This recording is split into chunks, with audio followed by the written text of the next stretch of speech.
Thank you. Yeah, John Bynan and I took over from Ronan O'Connell about 3 or 4 years ago.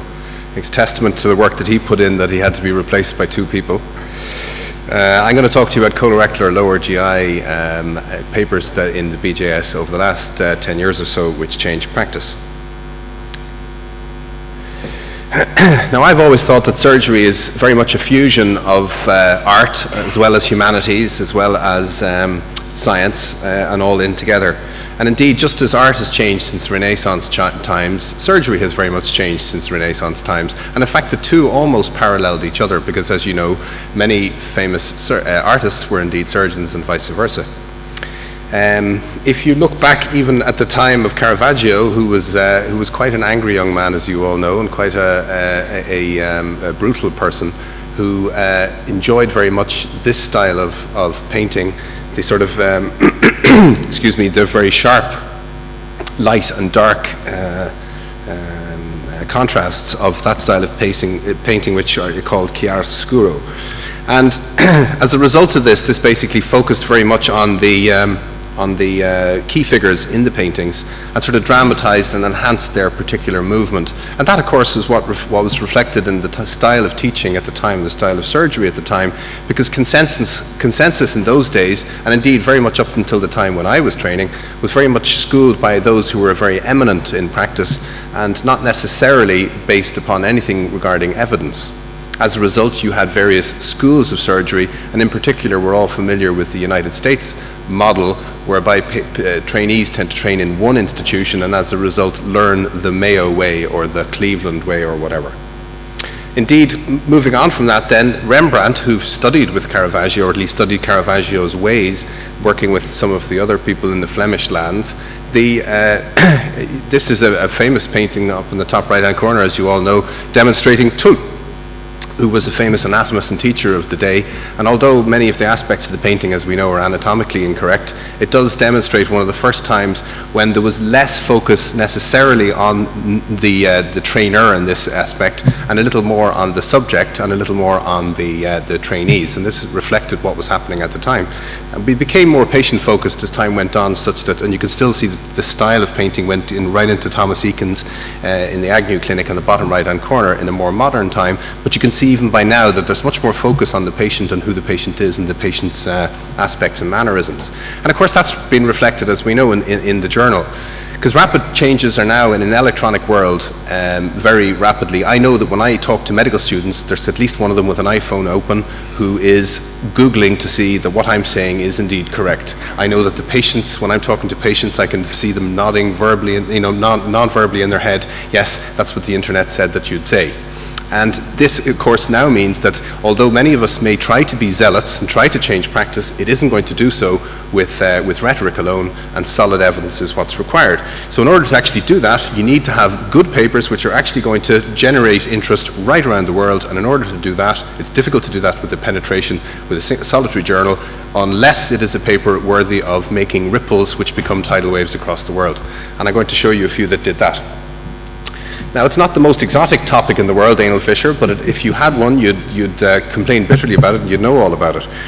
This, for me, is Genesis. This is one of the first papers which changed practice utterly and completely. When I was a trainee, they were still doing Lord's manoeuvres and sphincterotomies, both of which carried, as we know, somewhere in the region of 5 to 10% at least risk of some diminution of continence, even if it's only flatus incontinence. They were always probably bad operations, but we just didn't have an alternative. Pharmacology has finally provided us with an option to do so, and this was the first paper which really demonstrated for me with any clarity that pharmaceuticals were going to be the answer.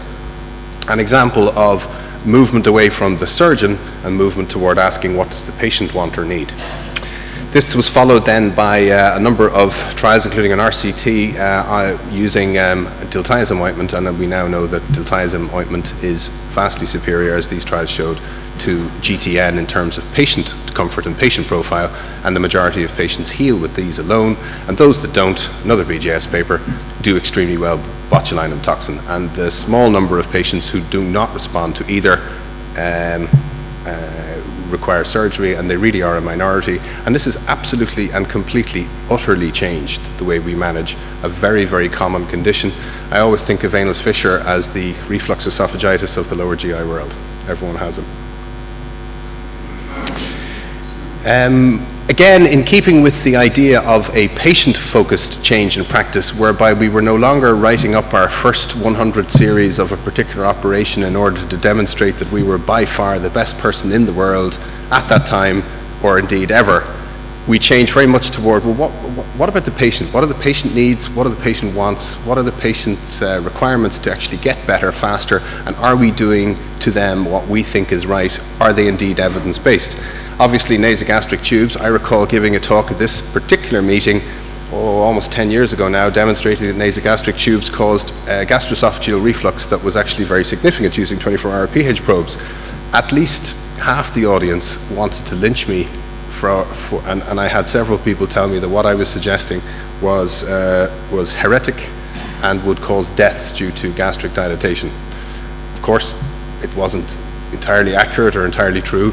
Medicine has moved on. We no longer use as much morphine as we used to. We no longer make as large incisions as we used to. Gastric dilatation as a result isn't as common. And this systematic review, including 4,194 patients who were randomized in a number of trials, roughly in the region of 2,000 in one and 2,000 in the other, to selective use of nasogastric tube versus no nasogastric tube at all, and of course those that had no nasogastric tube did better. The only thing that's actually significant was that there was earlier return to bowel activity in the group who had no nasogastric tube. The others, as you can see, barely got significance, and that's important to know with such large numbers. If it did not reach significance, there probably is no significant difference for wound infections, pulmonary problems, etc.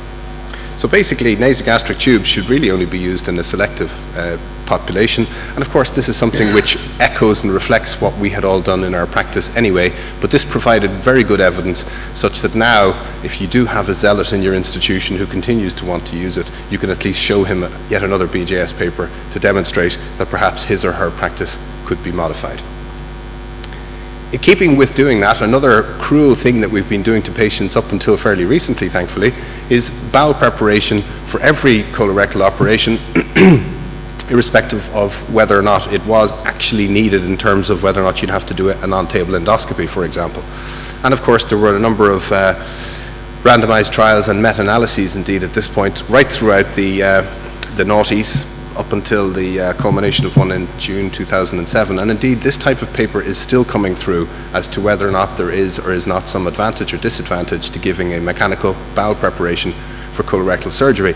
Specifically, what we can tell you is that you no longer need to give a bowel preparation for colonic surgery unless there are other instances that you are concerned about. In other words, that you'd want to do an on-table colonoscopy, for example. So in the majority of patients, you do not need to do so. I think it's safe to say that the jury is probably a little out as to whether or not one should give any mechanical bowel preparation for a rectal surgery, and as to whether or not that should either be an enema or an oral mechanical bowel preparation. That is something that there will still be people who will have opinions on one direction or the other, and therefore I don't think it's anything we can comment on directly today.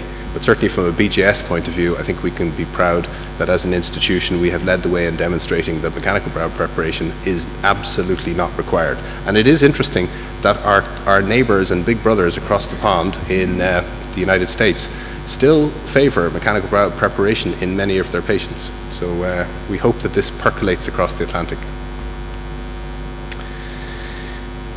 In keeping with changing practice such as removal of nasogastric tubes and mechanical bowel preparation, the enhanced recovery program, various groups that exist, ERAS being perhaps the more well-known of the groups, but the others include the LAFA or LFA groups, have tried to put a systematic design upon the type of work that we do and to put it into protocols and programs that would be followed by people. Interestingly, even in these studies, and these are the zealots of their own field, the trials that they did, or the studies that they did, for the most part, they do not adhere rigidly to the practice, and roughly 50 to 60% of the practice is adhered to. But if and when you actually do that, you can see I've underlined for you what the advantages. The hospital stay is shorter. The morbidity rates, and that's perhaps the more important one for me, are reduced. and readmission rates are not significantly affected, mortality remains the same. And I think you're all familiar with what these type of ERAS things are in terms of minimized use of opiates, early mobilization, early feeding, use of epidurals where possible, or use of minimization of general anesthesia, inhalational anesthetics, etc., where it's possible to do so. And this has certainly made a pretty significant impact on it, and I think anyone of you who have actually introduced these programs into your institutions have noticed that that is indeed the case. Some places have actually managed to get their post-colectomy hospital stays down as far as 48 to 56 hours, which is just extraordinary. I'm going to finally talk about a subject which is a little closer to my heart, which is laparoscopic peritoneal lavage for patients coming in with perforated diverticular disease. That is, patients coming in with generalized peritonitis who have evidence of free air on CT or on chest X-ray, who you would deem would be a candidate for operative intervention. A mad group of Irish people led by Jerry O'Sullivan, who had been talking about doing this for maybe 10 years, published back in about a couple of years ago 100 cases between 3 institutions with an excellent response to the therapy, being simply laparoscopic lavage using saline. If you have a patient who has no fecal peritonitis, I think patients with fecal peritonitis in a large hole probably have a high morbidity and mortality irrespective of what intervention you do to them. But this certainly demonstrated that in those who simply have non-feculent generalized peritonitis, laparoscopic lavage in them has a very low mortality and morbidity rate. And I think this actually quite surprised us anyway, that it percolated right across the world. And I think this is definitely something which has actually changed practice already, despite the fact that we have no randomized data. But I'm happy to tell you that there are on the way. We have one in Ireland and the UK. Our big brothers in the UK are very welcome to join us. That's the Lapland study. And then of course there are Dutch, Norwegian and indeed Swedish trials pending or planned. Thank you.